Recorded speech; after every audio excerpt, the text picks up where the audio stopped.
Bien, chers amis, bonjour. Alors, jour pour nous terrible, Yom HaShoah, jour indicible. Nous sommes là dans le non-sens de la logique, le non-sens de l'histoire. Permettez-moi d'abord, avant de commencer, de faire, comme on dit, une minute de silence à la mémoire de nos très chers, 6 millions des nôtres disparus et des peuples qui ont aussi souffert. La Seconde Guerre mondiale ayant fait plus de 60 millions de morts.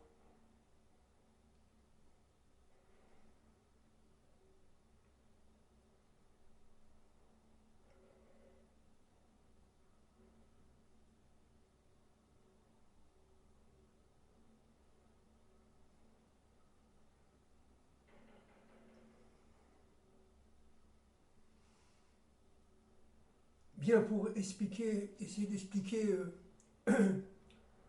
Gog et Magog, nous sommes toujours dans les prémices, toujours dans l'introduction de Gog et Magog. Essayons de comprendre autant que faire se peut, bien entendu, comment Akadosh Baruch Hu, le Dieu maître de l'histoire, le Dieu maître de toute la création, Hachem ou Elohim, comment que Akadosh Baruch Hu a créé le monde, et notamment comment s'est-il pris, si on peut parler comme ça, bien entendu, avant la création. Avant la création. Nous sommes dans le monde d'Atsilut, le monde extrêmement élevé, le monde qui est évidemment pour nous absolument inaccessible, où la lumière primordiale diffuse tout son éclat dans le monde, absolument incommensurable. Les maîtres des secrets disent qu'il y a 5 niveaux dans la Hatzilut et que Adam Arishon était, si vous voulez, dans les 2 derniers niveaux, le 4e et le 5e. C'était un être de lumière, on l'a déjà dit. C'était un être qui avait, si vous voulez, la hauteur du ciel. Il faisait le lien entre le ciel et la terre, disent nos maîtres. C'était un vave parfait. Et je vais tout simplement d'abord me permettre de citer un de nos maîtres qui me sont les plus proches, le Ramchal, Rabbi Chaim Moshe Luzzatto, Rabbi Moshe Chaim Luzzatto, plus justement, dans son livre Adir Bamarom, aux pages 118-119, et permettez-moi quelque peu de le citer. Alors ça va être un peu long, mais c'est très très important. Je le cite à partir du livre de mon maître, Monsieur le Rav Mordechai Shriki, en français, aux éditions Auteur du Monde, Tikkun Haolam. Nous sommes toujours, par rapport à notre livre, évidemment, Au-delà de la nuit, nous sommes toujours aux pages 45, 50 et suivantes. Ok? Donc, je vais lire et je vais essayer d'expliquer. On va essayer de comprendre la genèse de la guerre de Gog et Magog. Alors, je cite le Ramchal, ça a été traduit évidemment en français. Après que les lettres Vav se furent rassemblées des 4 extrémités, selon le tétragramme Yudke Vavke, alors se forma la lettre même finale, qui fait allusion aux 40 jours de la réception de la Torah. C'est à ce niveau que sont enracinées les âmes d'Israël, sur lesquelles il est écrit, dans les Tikkuné Azohar, des vêtements, livushim en hébreu, je cite toujours, s'échappent des âmes. Les étincelles de l'anière, c'est-à-dire le firmament, représente les âmes qui viendront après la résurrection des morts. Mais si le premier homme n'avait pas commis la faute, alors ces âmes auraient illuminé les âmes inférieures. Alors bon, c'est un peu compliqué, je vais essayer autant que possible, fin de citation, d'expliquer. D'abord, un point fondamental. Nous sommes avant la création. On sait que la création a été le fait de l'interférence, l'interaction entre des lettres et des chiffres. Les 22 lettres de l'alphabet hébraïque et les 10 chiffres numériques, du 0 à 9. Mais nous sommes avant la création. Alors, comme on l'a dit l'autre fois, Akadosh Baruch Hu, il a pris la lettre Vav. Et il en a pris 4 Vav. Il a pris 4 lettres Vav horizontales. Et il les a mis côte à côte, comme j'ai dit l'autre fois, sous forme carrée. Ces 4 Vav formant la forme carrée forment une autre lettre qu'on appelle le Mem en hébreu. Le Vav étant de Gematria 6, de valeur numérique 6, et le Mem étant de valeur numérique 40. C'est pour ça que le Ramchal parle ici des 40 ans, des 40 jours pour recevoir la Torah. On parle aussi des 40 ans du désert, etc., etc. Le chiffre 40 est lié directement à la source même de la création, la lettre même. Dans cette lettre même, il y avait les âmes d'Israël. Dans l'extériorité de cette lettre même, dans les lettres vaves qui l'entourent, qui la forment, il y a, on l'a déjà dit l'autre fois, les nations. Les nations forment, si vous voulez, le livouche, c'est-à-dire l'extériorité, l'habit de la lettre même. Et évidemment, Israël, sans ce livouche, sans cet habit, ne peut pas tout simplement fonctionner, n'a pas de raison d'être. Puisque les âmes vont dans tous les sens et il n'y a pas de limite. Et les nations sont là, si vous voulez, pour donner l'extériorité, le monde féminin, n'est-ce pas? Les forces de Chava, les forces de Ève, pour donner l'extériorité et de faire en sorte que cette extériorité et cette intériorité qui est représentée par les âmes d'Israël ne forment que l'unité. Maintenant, quelque chose de nouveau que je n'ai pas dit, et qui est très très très important pour comprendre la guerre de Gog et de Magog. D'abord, dans le monde de la création, Akadosh Baruch Hu a utilisé les 10 sphirotes, c'est-à-dire ce sont les 10 attributs divins. La bonté, bon je dis ça en vrac, hein, la bonté, la force, la gvoura, le netzar, l'éternité, le hod, etc. Le chesed, la malchut, la royauté, le fondement, etc., etc. Mais, en créant ce livouche, c'est-à-dire ce vêtement, cette extériorité du Vav, par le Vav, en créant les nations, Akadosh Baruch Hu a créé les forces contraires, notamment Amalek.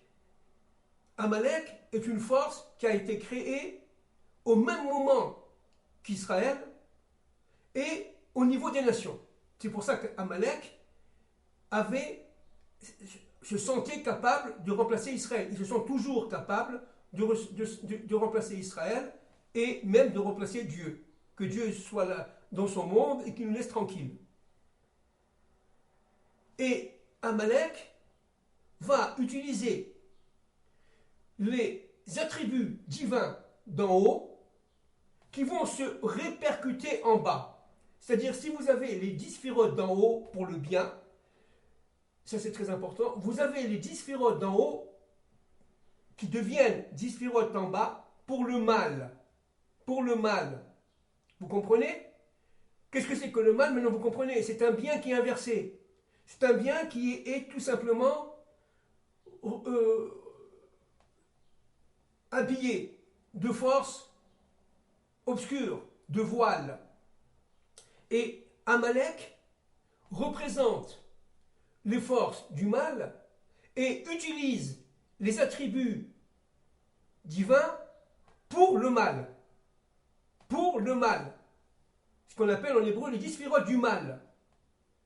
Donc, ce dédoublement des sphirotes a créé, si vous voulez, non seulement Israël, mais aussi son double, son contraire, Amalek. Maintenant, dans la lettre Vav, on l'a déjà dit l'autre fois, il y a au milieu un chourouk, c'est-à-dire une sorte de point. Et ce point-là représente une sorte de, vous voyez, de tunnel où passe la lumière, ce qu'on appelle le souffle divin. Et ce souffle divin, normalement, devait passer, regardez, écoutez-moi bien s'il vous plaît, par les nations pour éclairer Israël. C'est aussi fou que cela puisse paraître.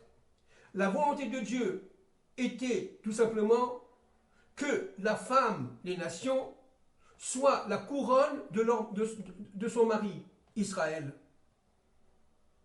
Donc, ce chourouk, ce tunnel, où devrait passer pleinement le voile, le souffle, a été voilé. Il a été voilé par le retrait de Dieu. Il a été voilé par le fait que le monde a été dédoublé du bien et du mal. Et à partir de ce moment-là, les forces d'Amalek, les forces du mal, se sont réfugiées, ça je crois l'avoir dit, à l'intérieur, au plus profond de ce chourouk, qu'il importe absolument de délivrer. Alors vous allez me dire, mais alors qu'est-ce que c'est que la délivrance finale? Voilà la délivrance finale. La délivrance finale de l'humanité tout entière, du peuple d'Israël, eh bien c'est d'abord et avant tout le fait de retirer les voiles qui sont dans ce chourouk, de manière à ce que le souffle primordial, le souffle d'Hachem, le souffle de Dieu puisse passer et éclairer le même, éclairer Israël. Sachant très bien que sans les nations, Israël ne peut pas fonctionner, et sans Israël, les nations ne peuvent pas aussi réaliser leur fonction, alors le serpent, les forces du mal, dans la Torah, les forces d'Amalek, ont pénétré ce chourouk au plus profond. Alors c'est très intéressant, maintenant on revient tout petit peu en prémisse, nous sommes dans les prémices de la guerre de Gog et Magog, un tout petit peu dans cette guerre de Gog et Magog. D'abord, le Midrash Tanhuma dit une chose absolument formidable. Il dit que la valeur numérique de Gog et Magog, c'est égal à 70. Gog étant de valeur numérique 12, le Vav étant de valeur numérique 6, Magog étant de valeur numérique 70 moins 6, ça fait 52. 52 et 6, 58, plus 12, 70. Je répète, Magog 52, Vav 6, ça fait 52 plus 6, ça fait 58, plus 12, ça fait 70. Le Gog est représenté par les 70 nations. Maintenant, la question qu'on doit se poser à notre époque, et qui a été posée évidemment au temps du Ramchal et avant. Mais pourquoi y a-t-il 70 nations qui vont attaquer Israël? On le verra les prochaines fois. Et ce sont les 70 nations qui vont être conduites par Gog.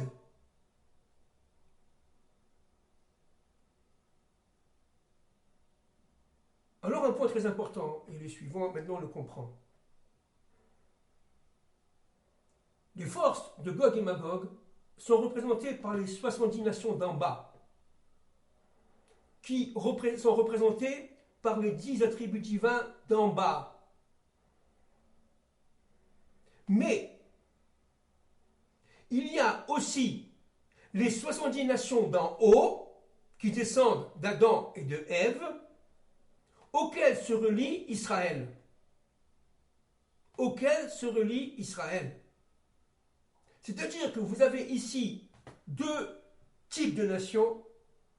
Les nations qu'il faut sauver et que le Mashiach sauvera, ce sont les 70 nations qui descendent d'Adam Arishon et de Chava, auxquelles s'ajoute Israël.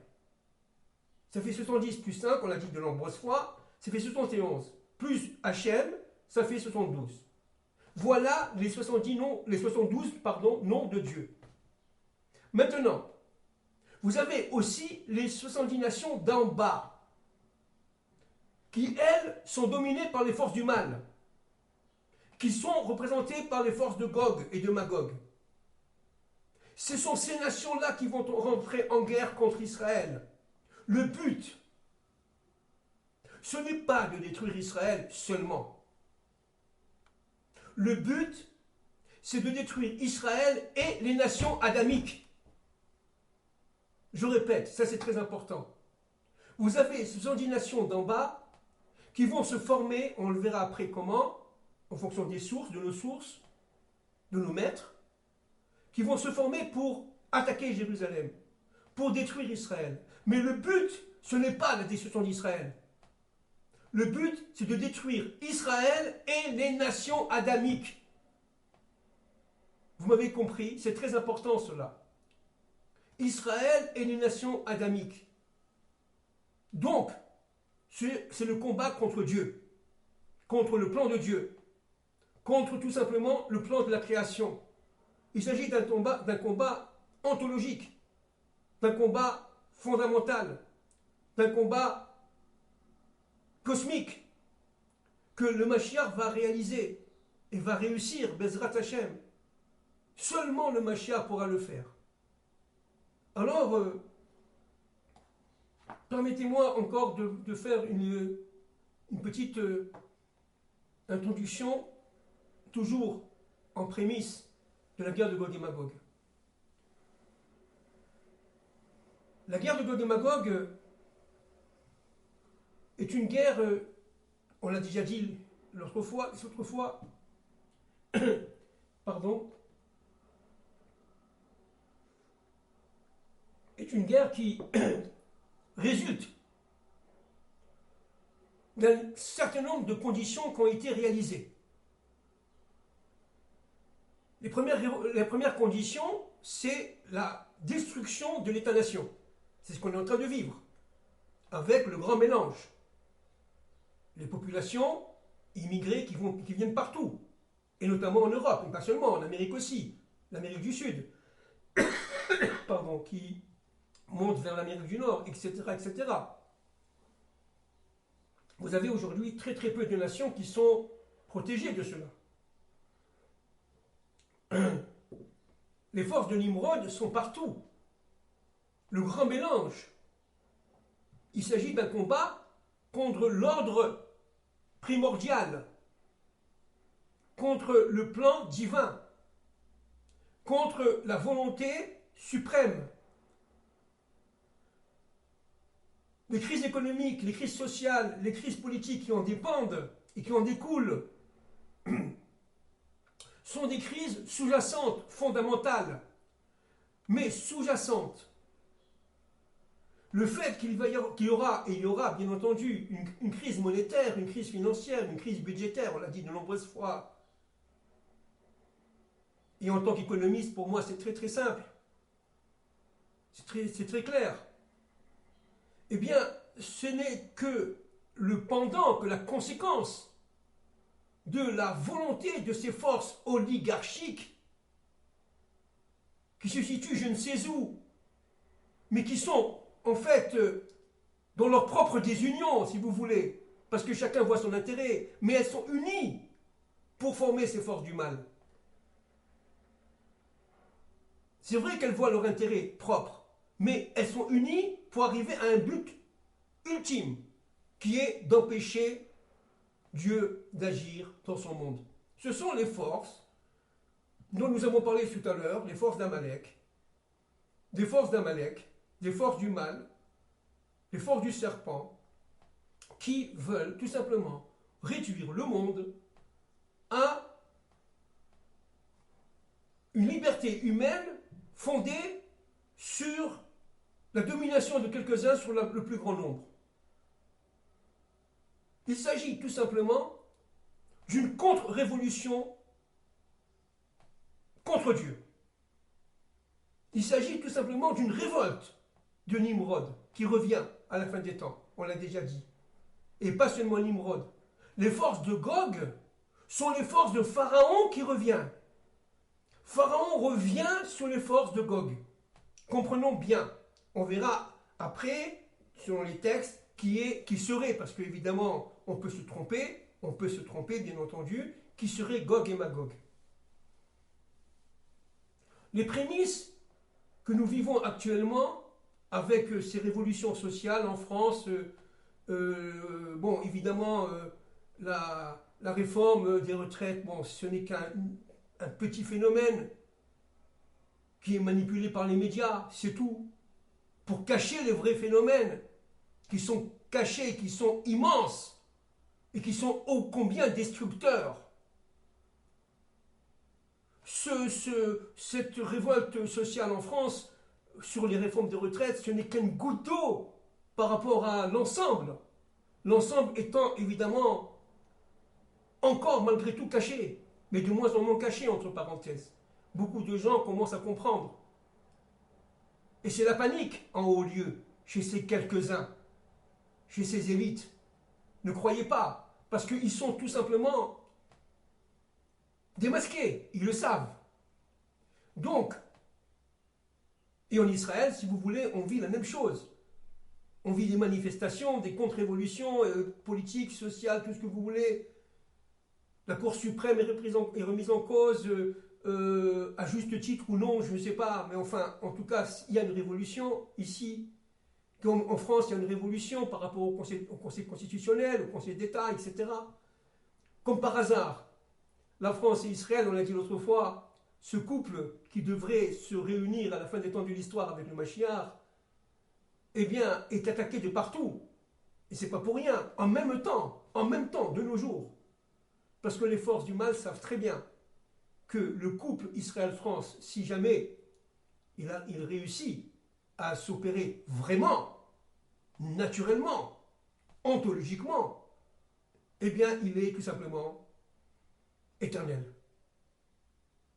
incassable, indestructible, parce que tout simplement, c'est le plan de Dieu. La France étant la femme d'Israël, qu'on le veuille ou qu'on ne le veuille pas. Donc, comprenons bien une chose. Cette guerre de Gog et Magog n'intervient pas comme ça, seulement par surprise, parce que ce sera un phénomène très surprenant, bien entendu, pour ceux qui ne voient pas. Mais Dieu a prévenu, a lancé les prémices. Vous savez que le Gaon de Vilna, il y a près de 300 ans, l'immense Gaon de Vilna, qui a été repris d'ailleurs par notre maître, le Chafetz Chaim, dit que, en fait, la guerre de Gog et Magog a 3 étapes. On l'a déjà dit l'autre fois, mais je le répète maintenant, en prémisse de l'explication de cette guerre, si possible. La Première Guerre mondiale est la première étape de la guerre de Gog et Magog. La Deuxième Guerre mondiale, la deuxième étape, aujourd'hui c'est le Yom HaShoah.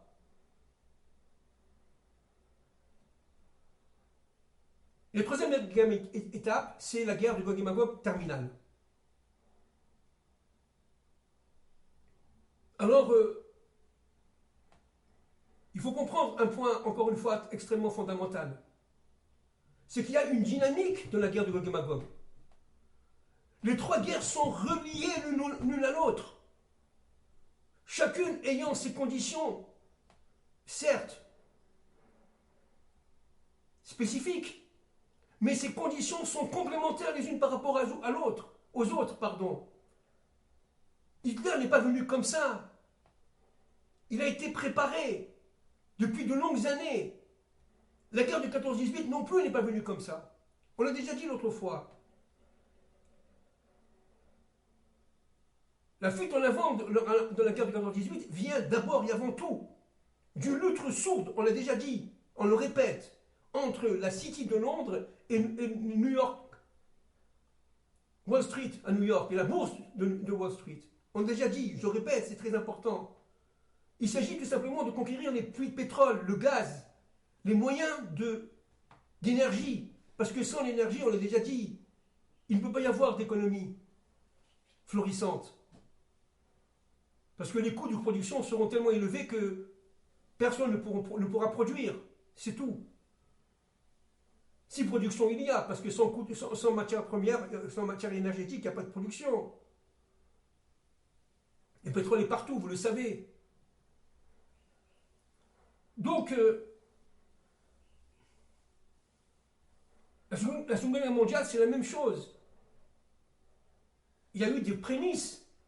Et ces prémices, non seulement c'était la grande crise du 29, mais aussi, évidemment, le fait que les États-Unis d'Amérique ont créé une force fondamentale à travers leur dollar américain, à travers leur monnaie, qui devait tout simplement devenir une monnaie étalon, une monnaie de référence internationale. Parce que les Américains voulaient tout simplement dominer. Quand je dis les Américains, je parle évidemment pas du peuple américain, c'est un peuple formidable. Je parle des élites, de ces quelques-uns. Évidemment, le peuple américain est un peuple qui a suivi, comme l'ensemble des autres peuples. On a déjà dit ça. Donc la guerre de Gog et Magog est une guerre qui est, sous ses prémices, sous ses conditions, sous sa dynamique historique, la résultante de tout un parcours historique et méta-historique. Parce que derrière tout ça, évidemment, c'est Dieu. C'est la méta-histoire. Il est évident que le pétrole est fondamental. Qui a créé le pétrole? C'est Dieu. Qui a créé les sources de matières premières? C'est Dieu, bien sûr. Qui a créé le blé? C'est Dieu. Mais seulement, il faut le prendre pour le bien, pas pour le mal. Mais comme les forces d'Amalek, on l'a dit tout à l'heure, avaient la mainmise, soi-disant, pense-t-il, sur les 10 sphirotes d'en bas, alors ils pensent toujours dominer le monde, sans Dieu. Et vivre de plaisir, etc. C'est la faute d'Adam Arishon. Vivre, profiter du monde, de plaisir, etc. S'empiffrer, aller au restaurant, gagner de l'argent, pourquoi pas voler, etc. C'est-à-dire qu'il n'y a plus de morale. Or, Dieu a créé un monde de justice et de morale. Et le but du Mashiach ben David, pendant la guerre de Gog et Magog, sera de reformuler pour le bien les principes de moralité et les principes de justice, et notamment, pas seulement, mais notamment de justice sociale, de justice constitutionnelle, de justice civile, etc., etc. Le droit des affaires sera complètement revu et corrigé au temps du Mashiach, bien entendu, parce que la notion de profit n'aura plus la même valeur. On ne travaillera pas pour profiter, on travaillera parce que tout simplement notre essence, notre fonction première est d'opérer cette tâche plutôt que celle-là. Donc il va falloir tout recomposer. Mais cette recomposition ne pourra se faire qu'après la guerre de Gog et Magog.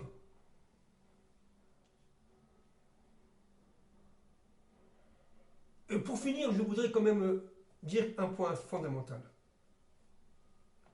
Ce que nous allons dire les prochaines fois sont absolument déroutants. Les textes sont malheureusement très clairs, que ce soit le Zohar, que ce soit le Rav Saadia Gaon, on en parlera, que ce soit tous les grands rabbinim, le Rambam, etc. C'est clair. Toute leur exposition, toute leur analyse est fondée sur les prophéties bibliques. Le prophète tel qu'Ézéchiel, 37, 38, 39. On commencera d'ailleurs par le 37. On lira quelques bribes. Mais vous avez aussi le prophète Zacharia 13. On en a parlé l'autre fois. Et ça fait très peur. Ça fait très peur. Il faut être malgré tout très optimiste et sûr de soi.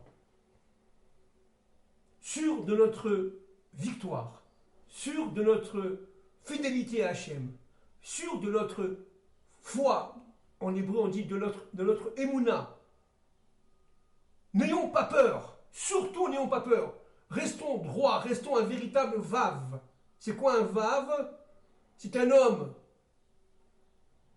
avec une tête qui pense, qui reçoit et qui accomplit avec ses bras et ses mains et ses pieds. La réalisation humaine est fondamentale. Nous sommes dans ce monde pour réaliser. Mais il faut être, malgré tout, malgré le fait que ça va faire peur, c'est vrai. Mais il faut être très optimiste. Voilà, je répète, pas de panique, mais soyons solidaires, soyons sûrs de soi, soyons calmes, parce que nous allons vivre une époque d'accouchement du Mashiach, turbulente, extrêmement turbulente, très difficile, mais ô combien salutaire. Ô combien salutaire. Il s'agit de réveiller le Or Haganouz, notre lumière intérieure. On le répète, cette lumière qui vient de la nuit des temps et qui nous permet de nous relier à Hachem grâce à notre neshama, grâce à notre âme. Vous voyez, l'homme, pour finir, est une bougie. Vous avez le Baal Shem Tov, on parle très très bien de cela, bien entendu, de mémoire bénie. Vous avez la flamme qui est l'âme, et vous avez la bougie qui est le corps. Un corps sans flamme n'est pas, sans âme n'est pas tout simplement dans ce monde. Une âme sans corps n'est pas non plus dans ce monde. L'âme, qui est la lumière divine, doit s'investir dans ce monde et non pas fuir ce monde. On y reviendra. Je vous salue. Encore une fois, une pensée à nos disparus. Au moins 6 millions de personnes, sans compter les tziganes et sans compter tous les autres peuples. Quelque chose de terrible.